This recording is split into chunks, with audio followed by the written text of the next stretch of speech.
Welcome back to Crowned Black Heroes, where we tell the stories that America tried to bury forever. Today, I'm going to tell you about a prosperous black town in Florida where families owned their homes, ran successful businesses, sent their children to school, and lived peaceful lives. This town was so successful that some black families were wealthier than white families in neighboring communities. For decades, black and white people lived side by side relatively peacefully in this part of Florida. The black community thrived despite segregation, building wealth, creating opportunities, proving that black people could succeed when given the chance. And then, in January 1923, over the course of 7 days, a white mob aided by the Ku Klux Klan destroyed the entire town. They murdered men, women, and children. They burned every building except one. They hunted black residents through the swamps like animals. And when it was over,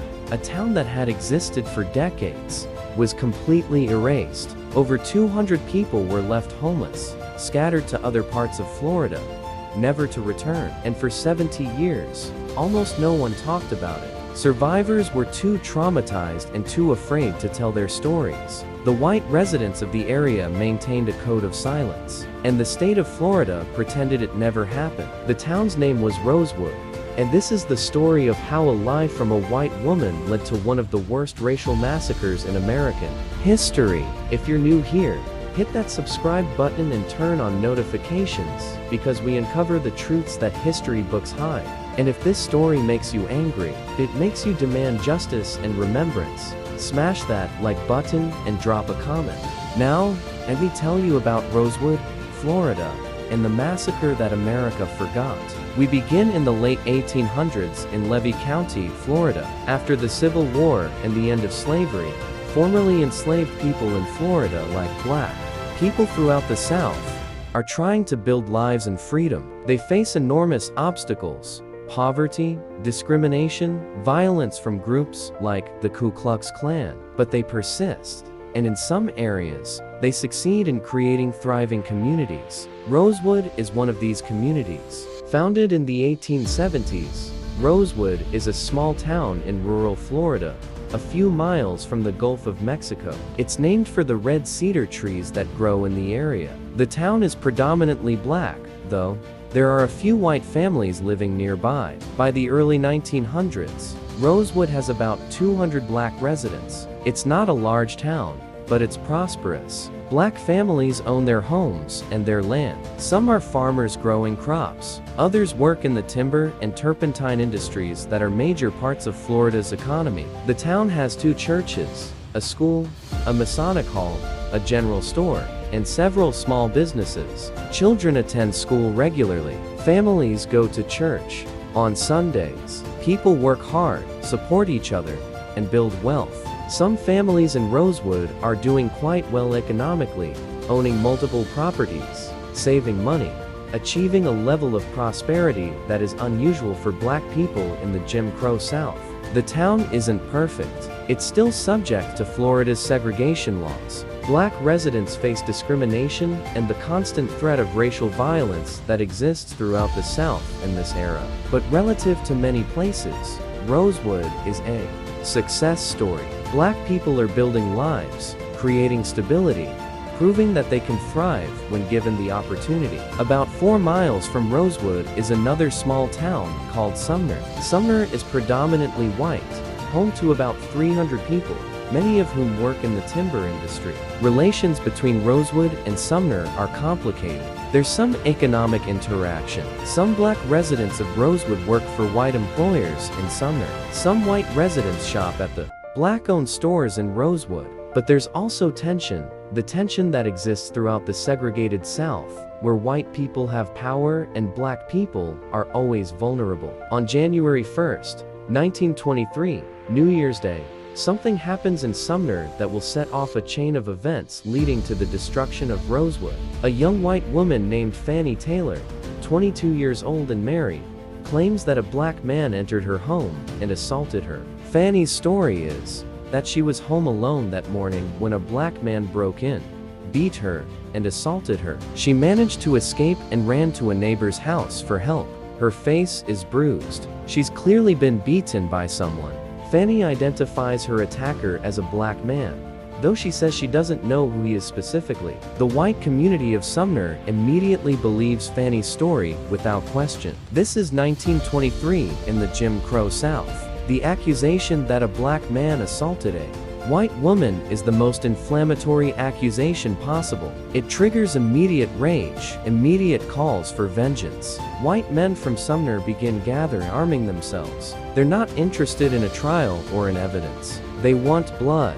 They want to find this black man and lynch him. The sheriff, Robert Elias Walker, is notified. He brings bloodhounds to track the alleged attacker. The dogs pick up a scent that leads toward Rosewood. This is all the white mob needs to hear. The black man they're looking for must be in Rosewood. They're going to search every house, question every black person, and find this man. But here's what the white mob doesn't know, what won't come out for decades. Fannie Taylor is almost certainly lying. Evidence suggests that Fannie was having an affair with a white man, possibly a man who worked with her husband. That morning, the man came to her house. They argued. He beat her. To cover up the affair and explain her injuries, Fannie made up the story about a black intruder. She knew that accusing a black man would deflect suspicion from her and from her white lover. She knew that in 1923 Florida, a white woman's accusation against a black man would be believed without question. And she was right. But she couldn't have imagined the horrific consequences her lie would have. The white mob, now numbering in the dozens, heads to Rosewood on the evening of January 1st. They're looking for a black man named Jesse Hunter who escaped from a chain gang. Jesse has been seen in the area, and the mob has decided he must be Fannie's attacker, though there's no actual evidence connecting him to Fannie or even to Sumner that morning. The mob goes to the home of a black man named Sam Carter. Sam is a blacksmith, a hard-working man known to everyone in the area. The mob demands to know if Sam has seen Jesse Hunter. Sam says no, he hasn't seen Jesse. He doesn't know where he is. The mob doesn't believe him. They accuse Sam of lying, of protecting a criminal. The mob takes Sam from his home. They torture him, beating him, trying to force him to tell them where Jesse Hunter is. Sam has no information to give because he doesn't know where Jesse is. But the mob doesn't care. They lynch Sam Carter, hanging him from a tree. Sam Carter becomes the first victim of the Rosewood massacre, murdered based on a false accusation and without any evidence that he'd done anything wrong. News of the lynching spreads through both the white and black communities. In Rosewood, people are terrified. They know that when white mobs start killing black people based on accusations of assaulting white women, it doesn't stop with one death. Black residents start preparing to defend themselves or flee. On January 2nd, the violence escalates. The white mob, now joined by men from surrounding towns and by Ku Klux Klan members, returns to Rosewood. They're no longer looking for one specific man. They're out for generalized revenge against the black community. The mob goes to the home of Sylvester Carrier, a prominent black resident of Rosewood. Sylvester and his family, including his mother Sarah Carrier, are barricaded inside their house. They're armed, prepared to defend themselves. The mob surrounds the house and demands that Sylvester come out. Sylvester refuses. Gunfire erupts. Sylvester and his family are shooting from the windows, defending their home. The mob is shooting back. This is not a lynch mob terrorizing unarmed victims. This is a battle, and the Carrier family is fighting for their lives. The gunfight continues for hours. Several members of the mob are shot and wounded. 2 white men are killed. The Carrier family fights bravely, but they're vastly outnumbered. Eventually, the mob sets fire to the house. Sylvester and Sarah Carrier both die in the assault. The exact circumstances of their deaths are unclear, whether they died from gunfire or from the fire, but they died defending their home and their family. The fact that the mob suffered casualties, that 2 white men were killed, enrages the white community even further. What started as a search for an alleged attacker has now become a race war in the minds of the white mob. Over the next several days, January 3rd through 7th, white mobs numbering in the hundreds descend on Rosewood. They're not from Levy County alone. White men come from surrounding counties, from Georgia, from as far away as other parts of Florida. The Ku Klux Klan, which has recently held a large rally in nearby Gainesville, mobilizes its members. This is now an organized racial pogrom. The mob goes house to house through Rosewood, searching for black residents. Some black people have already fled into the surrounding swamps and forests, hiding in the cold January weather, terrified for their lives. Others are still in their homes, either unable to leave or trying to protect their property. The mob drags black residents from their homes. They beat them, they shoot them, they lynch them. The exact number of black people killed during the Rosewood massacre will never be known. The official death toll given by authorities is 6 black people and 2 white people. But survivors and historians believe the true number is much higher, possibly as many as 30 to 150 black people killed. Bodies were hidden, buried in mass graves, or dumped in the swamps. Many black residents simply disappeared and were never seen again. One victim is Lexi Gordon, a 50-year-old woman. When the mob comes to her home, Lexi tries to flee. She's shot and killed while running away. Her body is left in the street. The mob burns house after house. Black residents watch as their homes, the property they've worked for years to own, go up in flames. The church is burned. The school is burned. The Masonic Hall is burned. By the end of the week, every building in Rosewood owned by black residents has been destroyed. The only structures left standing are owned by white people or are the homes of white residents in the area. One white man does try to help. John Wright is a white store owner who knows many of Rosewood's black residents. As the violence escalates, John hides black residents in his house and his store. He also arranges for trains to stop in Rosewood to evacuate black refugees. John's actions save many lives. He's risking his own life to help, because if the mob discovers what he's doing, they might turn on him. John Wright is an example of moral courage in the face of overwhelming evil. A white man who refused to participate in or stand aside from racial violence. But John is one person against a mob of hundreds. He can save some people, but he can't stop the massacre. By January 7th, Rosewood is destroyed. Every black resident has either fled or been killed. The town that existed for decades, where generations of families built lives, is erased. And then comes the silence. The white mob disperses, returning to their homes. Some brag about what they've done. Others maintain silence. Local authorities conduct a perfunctory investigation. A grand jury looks into the events and returns no indictments. No one is arrested. No one is charged with murder or arson or any crime. The official narrative is that there was a race riot, implying that both sides were equally responsible, ignoring the reality that this was a massacre carried out by a white mob against an unarmed black community. Newspapers cover the events briefly, usually presenting the white mob's version of events, claiming that black residents attacked white people first, and that white people acted in self-defense. Some newspapers don't cover it at all. Within weeks, the Rosewood massacre fades from public attention. The survivors scatter across Florida, to Gainesville, Jacksonville, other towns and cities. They're traumatized, impoverished. They've lost everything: homes, businesses, family members, their entire community. Some survivors try to seek justice, to get compensation for their lost property, to have someone held accountable for the murders. They get nowhere. No one in power cares. The state of Florida ignores them. For the survivors, there's another layer of trauma: the fear of talking about what happened. Throughout the 1920s, 30s, 40s, and beyond, the survivors are afraid that if they talk publicly about Rosewood, if they accuse white people of the massacre, they'll be targeted again. The Ku Klux Klan is still active.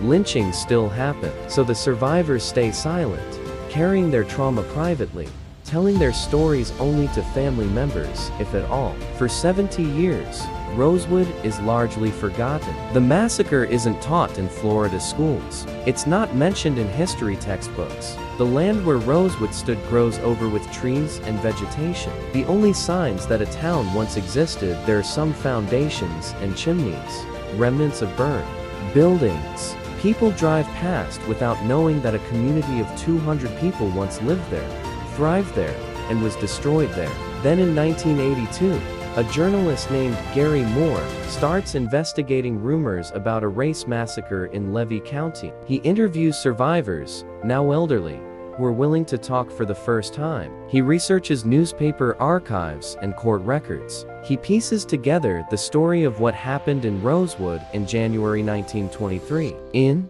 1982, Gary publishes his findings. Suddenly, the Rosewood massacre is public knowledge again. People are shocked. How did this happen? How was this forgotten? Why was no one ever held accountable? The story gains attention. More journalists investigate.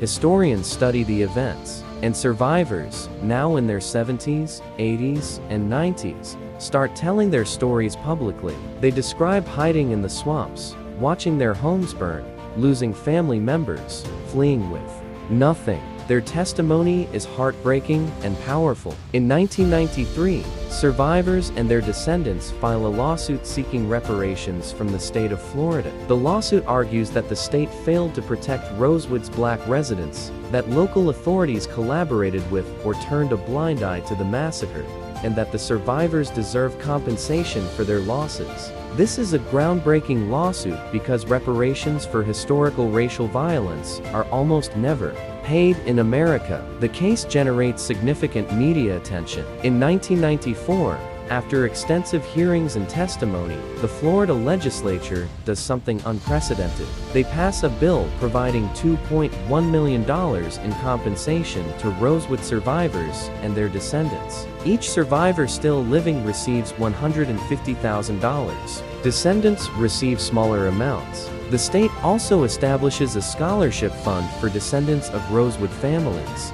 This is the first time an American state has paid reparations for a racial massacre. It's an acknowledgement, however late and however incomplete, that what happened in Rosewood was wrong, and that the state bears some responsibility. In 1997, director John Singleton makes a film called Rosewood, bringing the story to a wider audience. The film dramatizes the events, showing the destruction of the town and the courage of people like John Wright, who tried to help.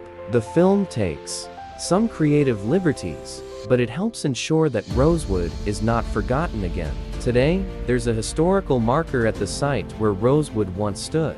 There's a small memorial. Visitors can see the remnants of the town, the foundations and chimneys, and read about what happened. But there's no rebuilt town. No one moved back after the massacre. The land where Rosewood stood remains largely empty, a ghost town in the truest sense. The Rosewood massacre raises many of the same questions as the Tulsa Race Massacre, which we've covered in another video. Why do black communities that achieve prosperity face violent destruction? The answer is that black success threatens white supremacy. When black people thrive economically, when they own property and businesses, when they achieve a level of prosperity comparable to or exceeding that of white people, it contradicts the racist ideology that black people are inferior. And rather than acknowledge that the ideology is wrong, white supremacists resort to violence to destroy the evidence of black capability. Both Rosewood and Tulsa show this pattern. Thriving black communities destroyed by white mobs who could not tolerate black success.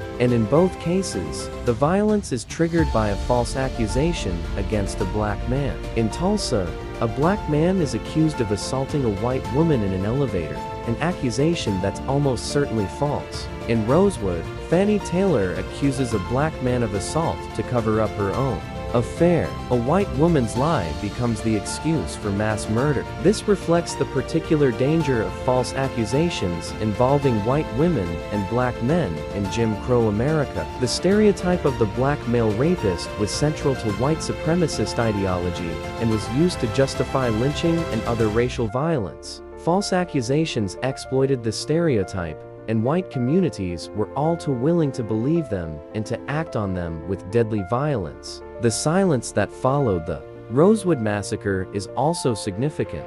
For 70 years, the story was suppressed. Why? Because acknowledging the massacre would require acknowledging that white Americans committed mass murder against black Americans, that local authorities failed to protect black citizens or actively participated in their destruction, that the legal system refused to hold anyone accountable. These are uncomfortable truths that white America preferred to ignore. So the massacre was forgotten, erased from history until journalists and historians in the 1980s forced it back into public consciousness. The reparations paid to Rosewood survivors in 1994 are important, but also inadequate.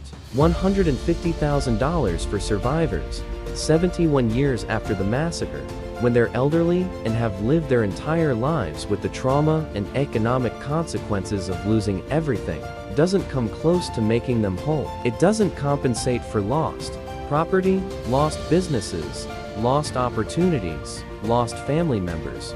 It doesn't undo 7 decades of being forced to carry trauma silently. And the payments don't extend to all descendants, only to a limited number who could prove direct lineage and losses. Many descendants received nothing. The broader question of reparations for historical racial violence remains largely unresolved in America. Rosewood is one of the very few cases where any reparations were paid. The Tulsa Race Massacre.